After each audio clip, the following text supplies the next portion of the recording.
இந்த மாதிரி இளைஞர்கள் தாங்க நாட்டோட நம்பிக்கையே.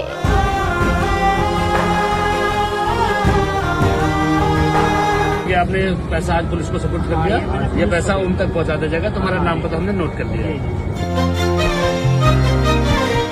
ரோட்ல பணக்கட்ட பார்த்தவரை அடுத்த செகண்ட் இப்படி பண்ணுவாருன்னு எதிர்பார்க்கல.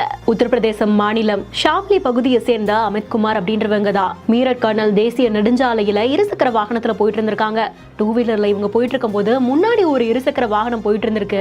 அதுல இருந்து கட்டுக்கட்டா பணம் தவறி விழுந்ததா சொல்லப்படுது. 200, 500ன்னு லட்சக்கணக்கில் அந்த பணம் இருக்கும் போல இருக்கு. ஆனா அதை பார்த்தவரு யாரும் பார்க்காத நேரத்துல எடுத்து வச்சுக்கணும்னு யோசிக்கலங்க. பணம் யாரோடதோ அவருக்கு போகணும் அப்படின்றதுக்காக உடனடியா 112 அப்படின்ற எண்ணுக்கு கால் பண்ணி போலீஸ வரவழைச்சு அந்த போலீஸ் கிட்டயே கட்டுக்கட்டா அந்த பணம் அத்தனையையும் ஒப்படைச்சிருக்காரு. கிட்டத்தட்ட 4 லட்சம் இருக்கும் அப்படின்னு சொல்லப்படுது.